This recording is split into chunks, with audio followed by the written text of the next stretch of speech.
현재 인도와 파키스탄이 계속해서 국지전을 벌이며 사상자가 발생하고 있는 가운데 이번 전쟁의 승패는 다소 뜬금없게도 한국산 차량에 달려있다는 보고가 나와 큰 화제가 되고 있습니다. 그리고 실제로 한국의 버스를 채택한 인도는 충격적인 결과를 만들어내며 전 세계를 경악의 도가니로 몰아넣었다고 하는데요. 그렇다면 인도에서는 대체 무슨 일이 일어나고 있는 것일까요? 안녕하세요. 제 이름은 아빈드라고 합니다. 저는 인도군의 방위 물류부서에서 20년 넘게 일해왔습니다. 그리고 지금 인도와 파키스탄의 사이가 극도로 나빠지고 계속해서 국지전을 벌이고 있는 상황에 저는 파키스탄과의 전쟁에서 승리하기 위해 전례 없이 바쁜 생활을 이어나가고 있죠. 사실 인도 국방부, 아니 인도의 모든 시스템의 원칙은 단 하나였어요. 그건 바로 가장 낮은 비용으로 신뢰할 수 있는 대규모 공급을 하는 거였죠. 맞습니다. 이는 중국산을 의미했죠. 인도는 현재 막대한 경제 규모와 인구를 바탕으로 무섭게 떠오르고 있는 국가가 맞지만 그렇다고 해서 선진국의 성능이 좋지만 가격도 비싼 제품을 구매할 수 있는 여력이 있지는 않습니다. 그래서 제가 직접 승인한 중국 수송 버스 차량은 인도 북부 11개 주에 걸친 인도의 군사 및 긴급 이동 인프라의 중추를 이루고 있습니다. 저는 당연히 저렴한 가격 때문에 중국을 선택했죠. 이게 바로 인도 정부가 원하는 계약이었거든요.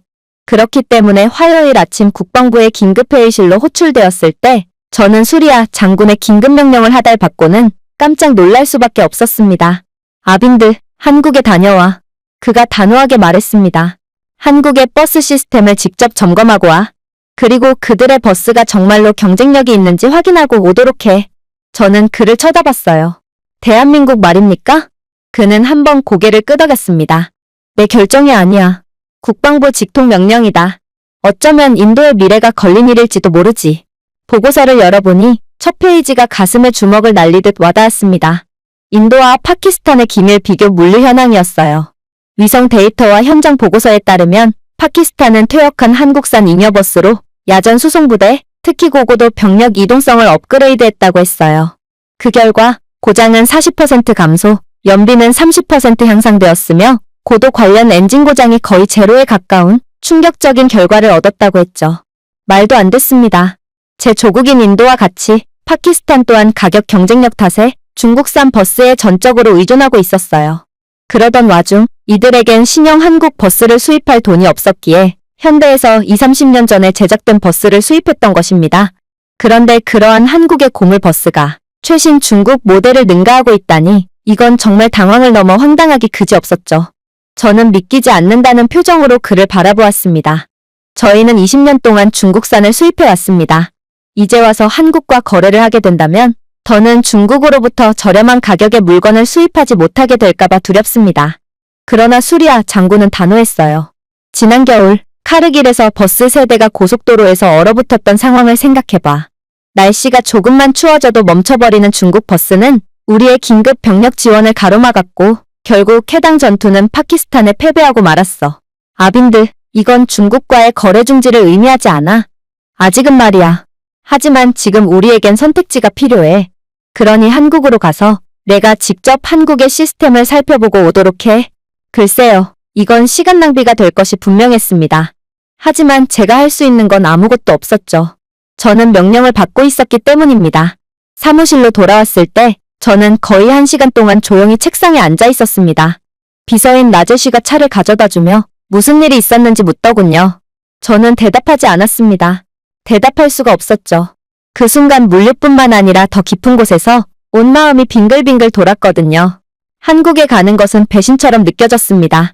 기존의 공급망뿐만 아니라 제 자신의 판단, 제 유산도 마찬가지였습니다. 한국이요? 한국은 그저 일본의 전자제품을 역설계하고 독일 자동차의 설계도를 그대로 베낀 작은 나라 아닌가요? 물론 그들은 현재 화려한 기술과 전 세계적인 대중음악을 만들었지만 아직 기술에 대한 가격 대비 성능, 그리고 영향력 면에서는 항상 중국보다 2발 뒤처져 있지 않나요? 중국은 한국산보다 2배는 저렴할 거예요. 그래서 저는 인도 국방부가 도대체 무슨 생각으로 한국산 버스 구매를 고려하는 것인지 이해가 안 갔어요. 그날 밤 저는 구르가온에 있는 발코니에 앉아 저희의 표준 중국 버스 행렬이 주요 도로를 질주하는 모습을 지켜보았습니다. 중국 버스는 검은 연기를 내뿜으며 형편없는 서스펜션의 무게에 약간 기울어져 있기까지 하더군요. 인도에서는 이런 장면이 너무나도 흔하기에 저는 평생을 이것이 정상이라고 생각해왔습니다. 그러나 문득 저는 인도에서 살면서 평범함에 너무 익숙해졌기 때문에 정말로 좋은 제품을 구분하지 못하게 되었을 수도 있겠다고 생각하게 되었습니다. 어쩌면 저는 저렴한 가격에 대한 강박증이 생겨 앞을 볼 수 없게 되었던 것일지도 모르죠. 그래서 저는 마음을 다잡고 한국으로 출발하게 됩니다. 기대 반 회의감 반으로 말이죠. 그렇게 저는 인천국제공항에 도착했습니다. 아시아에서 가장 깨끗한 공항, 세계에서 가장 정확한 시간 엄수, 5년 연속 최고의 평가를 받은 공항 등 헤드라인을 읽었지만 솔직히 공항은 한 나라의 산업 깊이를 측정하는 척도가 아니었습니다. 그래서 이런 걸로는 저를 만족시킬 수 없었죠. 그러나 항공기 문이 열리자마자 느꼈습니다. 공기부터가 다르더군요. 매우 깨끗했어요. 무공해일 뿐만 아니라 여과되고 냉각되었으며 일관성이 있었어요. 습도도 없고 이상한 냄새도 없었죠. 조용하고 규제된 평온한 숨결일 뿐이었습니다. 터미널에 들어서자 저는 걸음을 멈출 수밖에 없었습니다. 저는 잠시 동안 인도 정부에서 일하는 물류 담당자라는 사실을 잊고 말았습니다. 저는 마치 여행을 온 어린아이처럼 느껴졌어요. 바닥은 거의 자체 발광에 가까울 정도로 깨끗했어요. 완벽한 대칭으로 뻗어있는 유리 칸막이와 터미널 전체가 미술관처럼 느껴질 정도로 넓은 천창이 자연광을 비추었습니다. 디지털 간판은 한국어, 영어, 중국어, 일본어로 실시간 비행 데이터를 표시했는데 모두 일정한 시간에 맞춰 정확하게 동기화되었습니다. 비서 로봇들은 모든 언어로 길 안내를 제공하며 천천히 미끄러지듯 지나갔습니다. 인도에서는 흔하게 볼 수 있는 혼잡도 혼란도 전혀 없었어요. 인천공항의 로봇 청소부가 사람들을 피해서 바닥을 깨끗하게 청소하는 모습을 지켜보았어요. 확실히 이런 기술은 저가형의 보급형 제품만 만들 수 있는 중국에는 없었습니다. 당연히 인도에도 없었죠. 하지만 저는 지금 이런 걸 구경하러 온 것이 아니었어요. 물론 한국의 기술력과 인프라가 생각보다 뛰어났다는 것은 인정하겠지만 저는 파키스탄과의 전쟁에서 산화한 인도의 젊은이들이 계속해서 떠올랐기에 다시금 정신을 가다듬고 빠르게 일정을 소화하기 위해 움직였습니다. 하지만 한국은 공항에서부터 웬만한 기술 박람회 이상의 놀라운 모습을 계속해서 보여줬기에 저는 도저히 정신을 차릴 수가 없었죠. 수화물 컨베이어 벨트는 시끄러운 모터도 없고 매우 조용하게 작동했으며 LED 스크린은 정확히 어떤 가방이 처리되었는지 나머지 가방은 지하 시스템에서 어디에 있는지 보여주고 있었죠. 밖에서는 지상교통센터가 놀라운 효율성을 자랑했습니다. 경적을 울리지도 않았고 강제로 가방을 뺏어간 뒤 수고비를 뜯어가는 짐꾼도 없었어요. 무인 전기 셔틀은 동기화된 경로를 통해 승객을 터미널 간에 자동으로 데려다주고 있었습니다. 화면에는 다음에 도착할 셔틀과 시간이 표시되어 있었죠. 물론 정시성은 완벽하게 지켜졌습니다. 공항이 원래 이런 곳이었나요?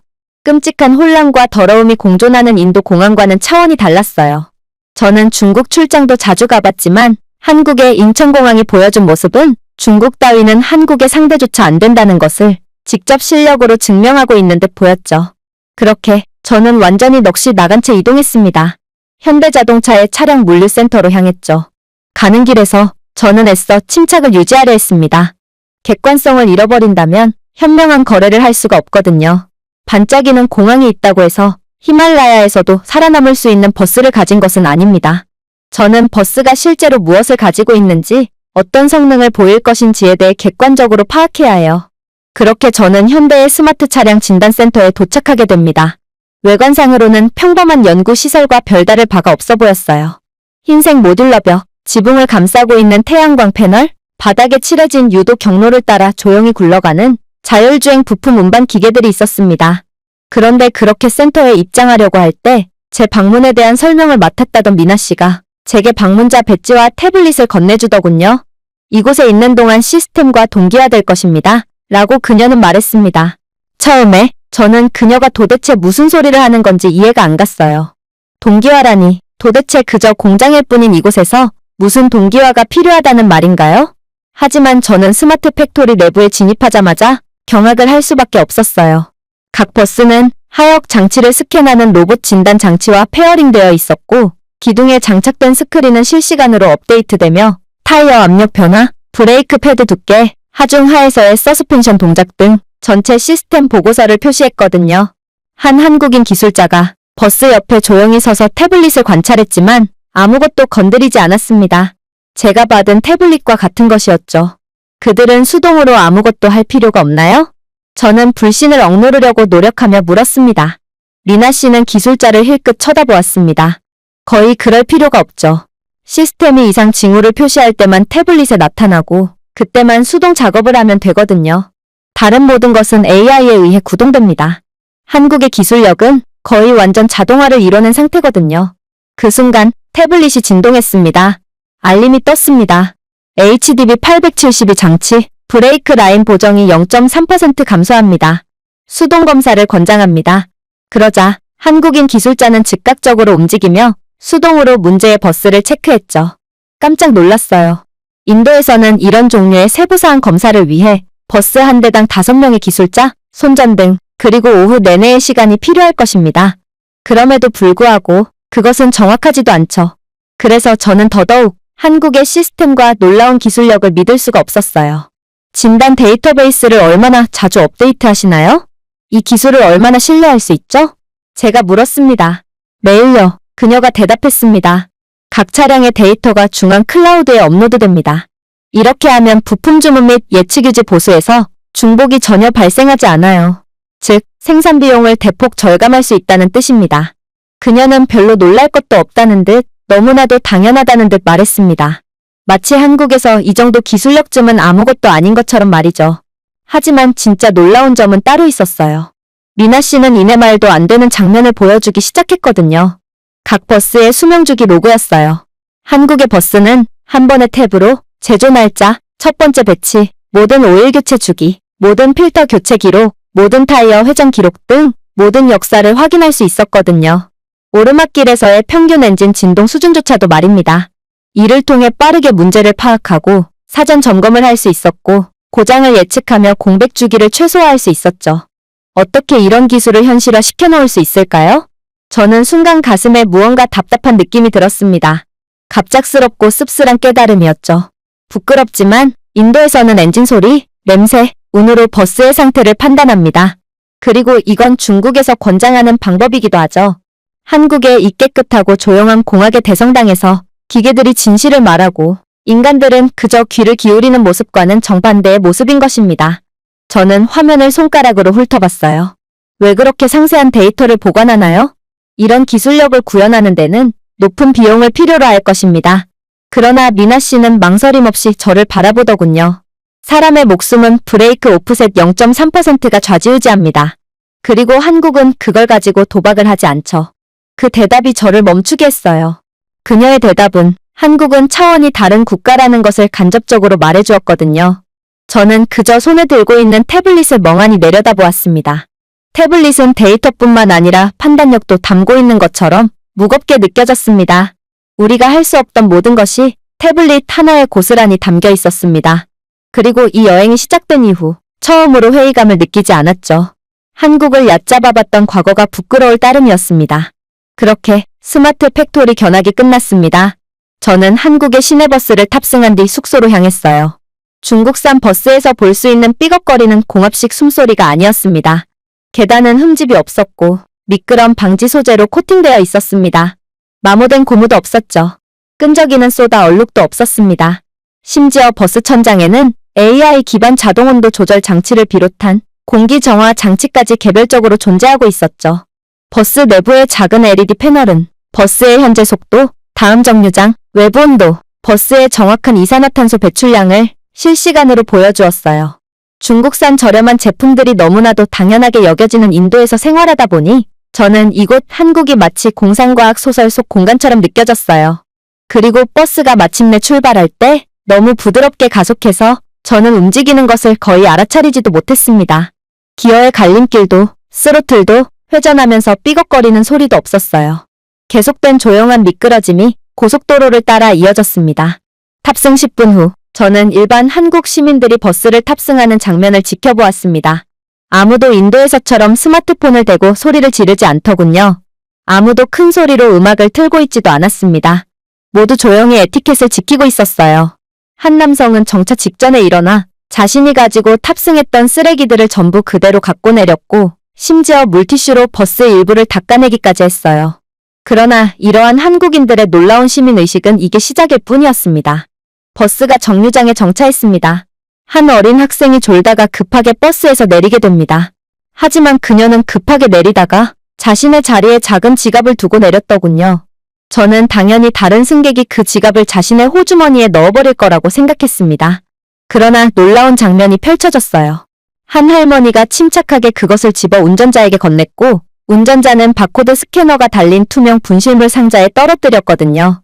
저는 이게 대체 무슨 상황인가 싶어 제 옆자리에 앉은 남성에게 영어로 질문을 건네게 되었습니다. 그러자 그는 충격적인 답변을 해오더군요. 시스템은 시간, 좌석 번호, 경로 위치를 자동으로 기록했습니다.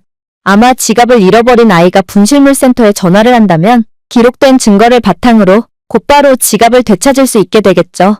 저는 깜짝 놀랐습니다. 철저한 최첨단의 시스템뿐만 아니라 아무도 지갑을 훔칠 생각조차 하지 않은 것에 대해서도요. 이들에게 욕심 따위는 없었어요. 한국인들에게 신뢰는 그저 습관일 뿐인 것 같았습니다.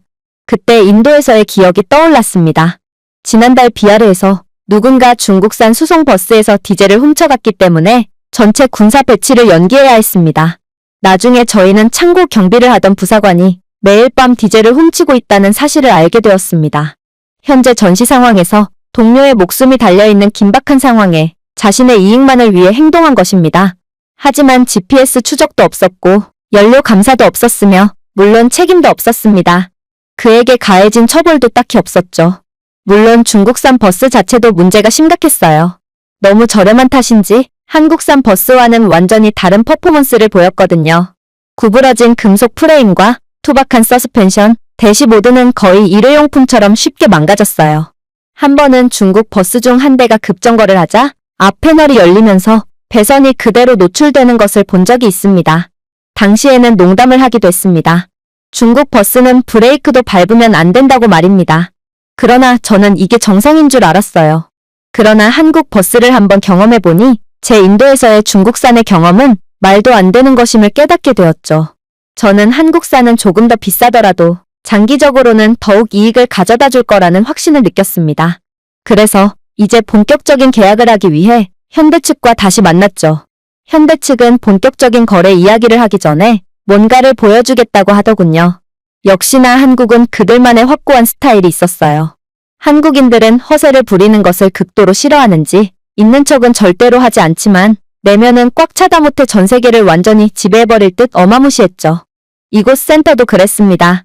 겉으로 보기에는 소박해 보였지만 유리문을 열고 멸균된 에어록을 통과하는 순간 한국 교통 시스템이 왜 글로벌 신뢰를 얻고 있는지 알 수 있었거든요. 각 검사 베이는 투명한 칸막이 뒤에 격리되어 있었고 버스는 아주 정밀하게 제조되고 있었습니다. 기계식 스캐너가 버스 아래로 굴러들어가 엔진 하우징의 3D 열 지도를 투사했습니다. 녹색 불빛이 부드럽게 켜졌어요.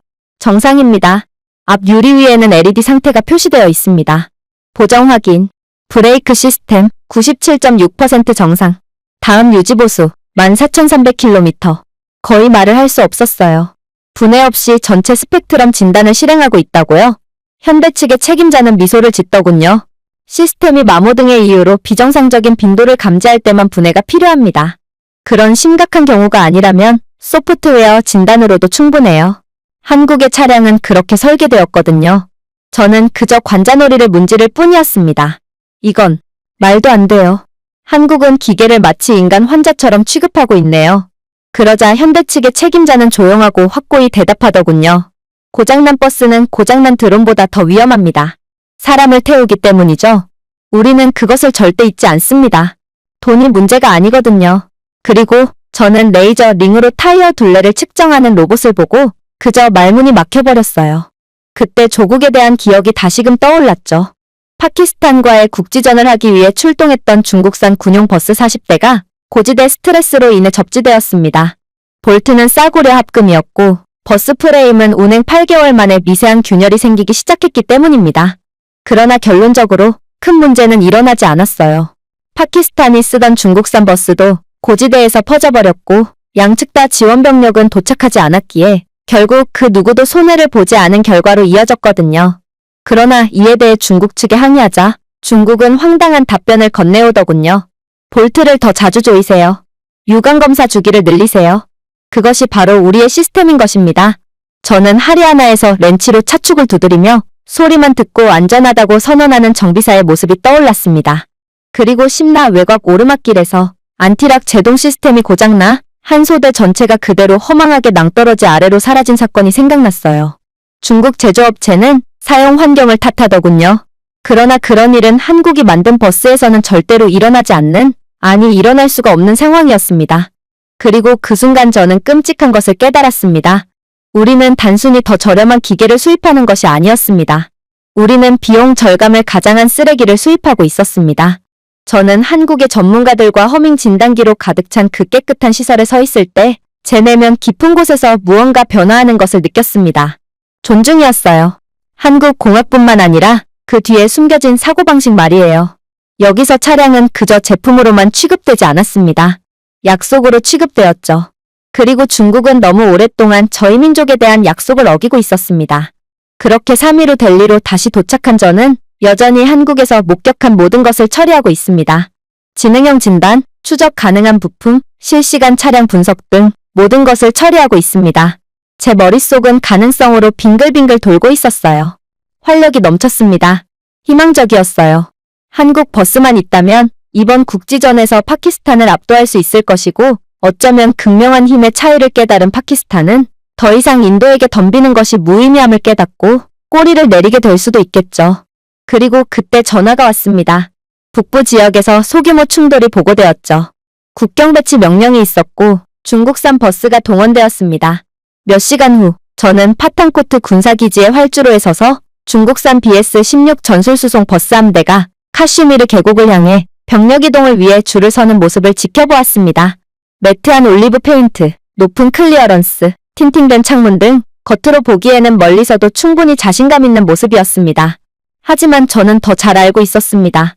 산악하중 하에서의 서스펜션 피로도, 약한 엔진 냉각 시스템, 최악의 경우 유지보수 주기에서 데이터 추적성이 전혀 없는 모델이었습니다.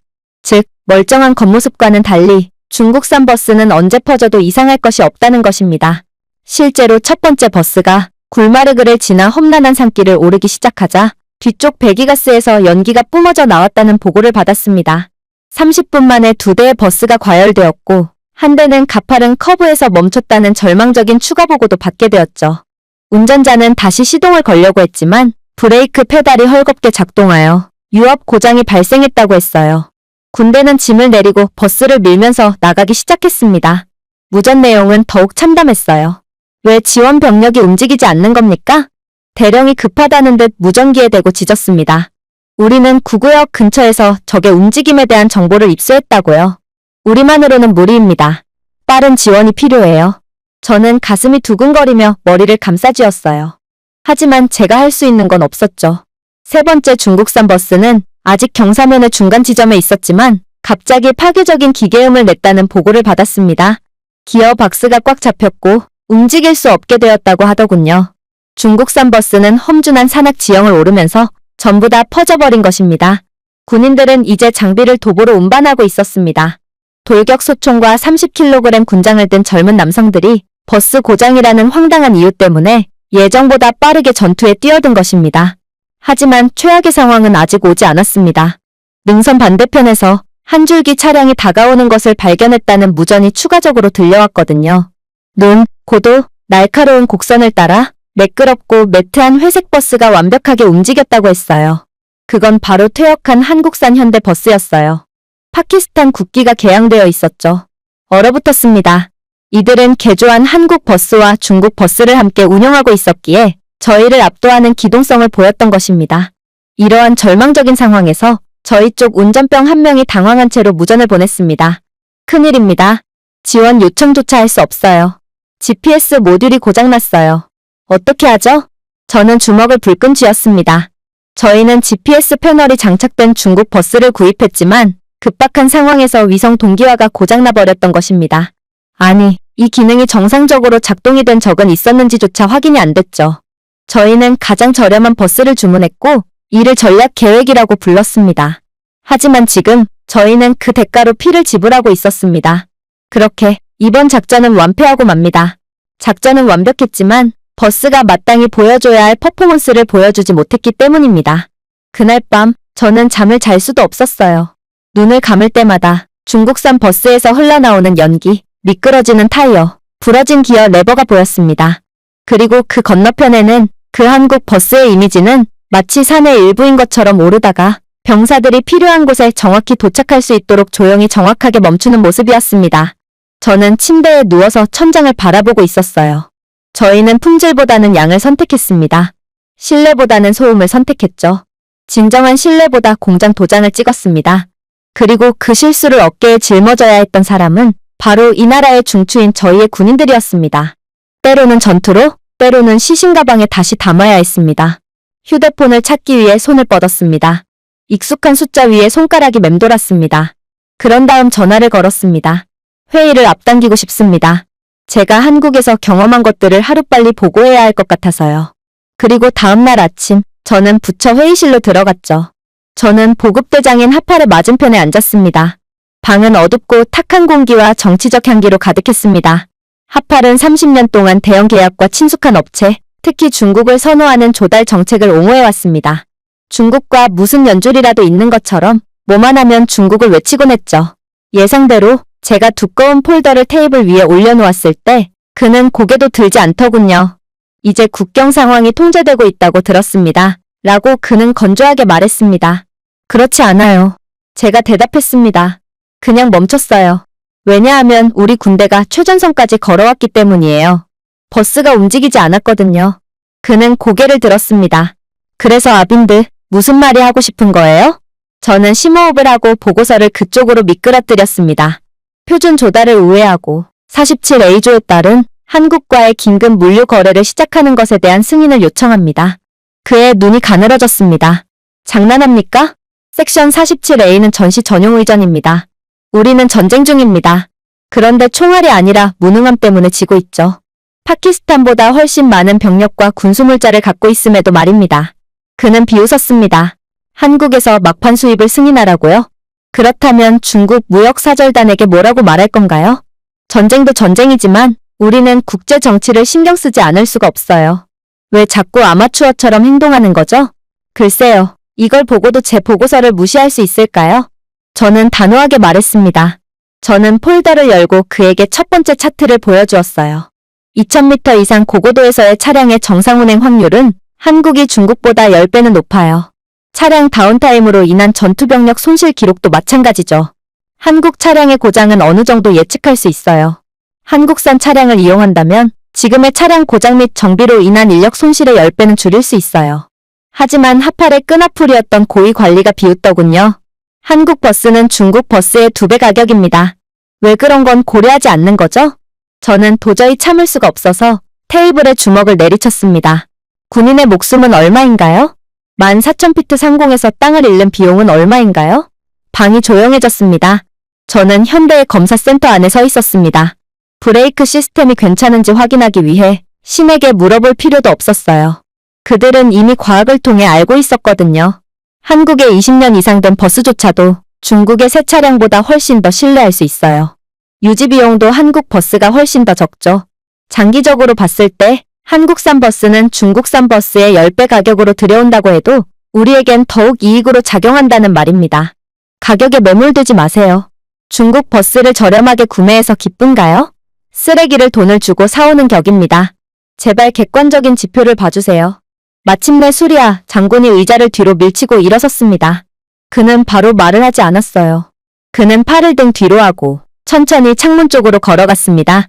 이건 분명 저렴한 가격만을 좇는 의회에 잡음을 일으킬 게 분명해 라고 그는 마침내 말했습니다. 그리고 그의 말에 저는 고개를 천천히 끄덕였죠. 장례식에서 침묵하는 것보다 의회에서 소음이 일어나는 게 더 낫죠. 그러자 수리아 장군은 천천히 고개를 돌렸어요. 지금 당장 몇 대를 받을 수 있지? 저는 이미 전화를 걸고 휴대폰을 들었습니다. 50대입니다. 한국은 72시간 만에 완전한 진단팀과 교육 직원을 추가적으로 파견할 것입니다. 이들은 속도로는 정평이 나 있는 사람들이거든요. 이른 시간 후 전선에 눈이 내리는 가운데 스리나가르 기지에 한국산 수송버스가 착륙했습니다. 그들은 깨끗하고 준비된 상태로 인도 땅으로 굴러떨어졌죠. 모든 인도 사령관들은 회의적으로 한국 버스를 지켜보았습니다. 실제 작전에서 한국산 버스가 투입된 적은 처음이었거든요. 산소 농도가 65% 이하로 떨어지고 엔진 오일이 슬러지로 농축되는 카길스 섹터 17에 얼어붙은 곳에 해발 3200m에서 한국산 현대 전술 버스가 제대로 맡은 임무를 수행해줄지는 아무도 모르는 상태였어요. 그러나 지금은 그런 것을 생각할 여유 따윈 없었습니다. 한국산 버스는 각각 40명의 완전 무장 보병을 태우고 오르막길 여정을 시작했죠. 저는 이번 주문의 책임자로서 막중한 책임의 무게를 느꼈고 그래서 결국 이들과 함께 여정을 떠나기로 했습니다. 영하 12도의 살얼음판과 6% 경사면의 검은 얼음 조각에도 불구하고 버스는 조용한 정밀도로 상승했어요. 그리고 이내 놀라운 결과를 도출했죠. 스리나가르 기지에서 리지포워드 전초기지까지의 평균 소요 시간은 중국산 차량의 경우 일반적으로 3시간 20분이었습니다. 물론 퍼지지 않고 제대로 이동이 된다면 말이죠. 하지만 한국산 버스는 2시간으로 시간을 대폭 감소시켰어요. 예측하지 못한 사고나 문제 발생은 일절 없었죠. 연료 효율은 31% 증가했고 실내 온도는 섭씨 21도에서 안정적으로 유지되었으며 엔진 오발, 변속기 지연 또는 브레이크 고장 사례는 보고된 적이 없었습니다. 그러나 진정한 돌파구는 눈에 잘 띄지 않는 데이터에서 나왔습니다. 각 버스는 토크 분배, 트랙션 조정, 하중 서스펜션 변형 등 실시간 진단을 전진 지휘소로 전송하여 지상 장교들이 실시간으로 배치 타이밍을 조정할 수 있도록 했거든요. 저희 대대에 배치된 한국 기술자들은 탑재된 센서가 감지한 마모 데이터를 바탕으로 하강 직전 한 부대의 브레이크 패드를 선제적으로 교체하기도 했습니다. 이곳 지역의 극한의 자연 조건에 맞게 신속한 맞춤형 설계를 지원한 거였죠. 능선을 가로질러 여전히 대부분의 수송 차량을 중국의 최신 버스인 BS-120 버스에 의존하고 있던 파키스탄 제욱 기갑 보병여단이 등반을 시도했습니다. 하지만 결과는 굴욕적이었죠. 두 부대는 등반 시작 45분 만에 연료 라인 동결로 인해 멈춘 것으로 관측되었습니다. 또 다른 버스는 외부 온도가 영하로 떨어졌음에도 불구하고 과열되기 시작하여 비상 냉각수 배수를 위해 여러 번 정차해야 했죠. 한 경우에는 버스가 등반을 하다가 극한의 조건 때문에 뒷문 봉인의 무결성을 잃고 눈과 바람이 객실을 통해 불어오는 사고가 발생했습니다. 여러 병사들이 발사 장치가 얼어붙지 않도록 소총 등의 무기를 방수포로 감싸야 했다고 했어요. 내부 통신 기록에 따르면 파키스탄 부대 3곳이 정해진 랑데부 지점에 제때 도달하지 못해 측면 전체가 90분 이상 지연된 것으로 확인되었죠. 저희의 군인들은 무거운 짐을 짊어진 파키스탄 군대가 중국 버스가 눈 속에서 증기를 뿜어내는 동안 마지막 2km를 걸어서 행진해야 하는 상황을 능선에서 지켜보았습니다. 차이를 더욱 극명하게 만든 것은 한국 버스가 고도와 지형에 실시간으로 적응하는 예측기어 변속 제어 기능을 갖추고 있었다는 점입니다. 반면 중국 버스는 경사각이 4% 이상으로 전송 지연되어 몇 분마다 수동으로 변속해야 하는 등 기계적 부담과 운전자 피로의 원인이 되었어요. 다음날 교전이 전면전으로 확대되었을 때 고지를 점령한 쪽은 병력이 더 많은 쪽이 아니었습니다. 더 일찍 도착한 쪽은 더 따뜻하고 휴식을 더 잘 취했으며 장비가 완비된 쪽이었습니다. 저희 군은 한국 버스가 지체 없이 5개 고도에서 동기화된 하차를 허용함에 따라 더 빠르게 배치되었을 뿐만 아니라 더 긴밀한 공조하에 배치되었습니다. 파키스탄 호송대가 망설이는 매 순간마다 저희는 100m를 더 전진했죠. 그렇게 한국 버스가 처음으로 투입된 전장은 인도군의 대승으로 끝나며 한국산과 중국산의 극명한 차이를 결과로서 증명해냈습니다. 그리고 한국산 버스는 이제 각지의 모든 전장에 보급됨에 따라 계속해서 승전보를 전해왔죠. 한국 버스가 배치된 지 3주 만에 북부 사령부의 내부 보고가 델리에 도착했습니다. 그 수치는 부인할 수 없는 것이었죠. 한국 버스는 영하의 온도에서 100%의 가용률을 유지하고 있었고 이른 시간이 넘는 연속 운행 동안 치명적인 고장은 없었으며 물류 대응 시간을 30% 이상 단축했습니다. 국방부 자체 사후 감사에 따르면 이로써 직간접 전투 시나리오 모두에서 400명 이상의 생명을 구할 수 있었다고 했어요. 더 이상 아무도 현대라는 단어를 비웃지 않았습니다. 위기 후 브리핑을 위해 다시 회의실로 돌아왔을 때 방안의 분위기는 달라져 있었습니다. 팔짱을 끼고 냉소적인 미소를 짓던 사람들은 이제는 진심 어린 호기심으로 묻는 세심한 얼굴을 하고 있더군요. 한때 한국 기술을 너무 섬세하거나 쓸데없이 비싸다며 일축했던 관리들도 이제는 스케일링 모델, 유지 보수 프레임워크, 라이선스 조립 옵션에 대해 묻고 있었습니다. 인도 정부는 2주 만에 현대 자동차와의 300억 규모의 10년간의 전략적 파트너십인 획기적인 계약을 체결했습니다. 한국 자동차 기술력을 완전히 인정한다는 뜻이었고, 이젠 저가형 중국산 기술력에 대한 의존에서 벗어나 더 높은 기술력과 성능을 가진 한국산을 사용하겠다는 선전포고와 다름이 없었죠. 즉, 이것은 단순한 거래가 아닌 교리의 변화였습니다. 인도는 이제 카탈로그에서 가장 저렴한 기계만을 구매하는 것을 중단했습니다. 저희는 이제 신뢰성을 구매하기 시작했죠. 그리고 처음으로 그 신뢰성에는 태극기가 걸려 있었습니다. 얼마 후 저는 마지못해 온 손님으로서가 아니라 인도의 최고 물류사절로서 다시 한번 서울에 섰습니다. 인천공항에서 조용한 회의감을 느끼며 타던 버스와 똑같은 버스가 포함된 차량 행렬을 만났습니다. 이번에는 조용한 자부심을 가지고 발을 들였습니다. 최고 엔지니어와 한국 국방 관계자들로 둘러싸인 현대 자동차 본사에서 저는 장기 계약의 마지막 페이지에 서명했습니다. 펜을 내려놓으며 테이블 건너편에 있는 현대의 책임자를 바라보며 우리는 버스만 산 게 아닙니다. 우리는 신뢰를 샀습니다. 라고 말했습니다. 그는 고개를 끄덕이며 대답했어요. 우리는 단순히 고객을 확보한 것이 아닙니다. 우리는 국가를 얻었습니다. 그날 저녁 서울 대사관 옥상에 서서 저는 도시 불빛이 회로판처럼 깜빡이는 것을 지켜보았습니다. 모든 불빛이 정밀하고 안정적이었습니다. 제 뒤에는 화면이 한국어와 영어로 뉴스를 표시했습니다. 인도, 전략적 모빌리티 미래를 위해 한국을 선택하다. 바람은 차가웠지만 마음은 한결같았습니다. 한때 충분히 좋았다라고 여겼던 망가진 연기에 질식한 중국 버스를 떠올렸습니다. 그리고 지금 히말라야를 타고 높이 올라간 인도 군인들이 추위도 고장도 늦지도 않고 완벽하게 준비된 모습을 떠올렸습니다. 우리가 강해져서가 아니었어요. 단지 저희가 더 나은 선택을 했기 때문입니다. 그리고 이번에는 한국을 선택했습니다. 제가 준비해온 내용은 여기까지입니다. 끝까지 시청해주셔서 진심으로 감사드리며 여러분들의 구독과 좋아요, 알림 설정은 영상 제작에 큰 힘이 됩니다. 이상 세모튜브였습니다.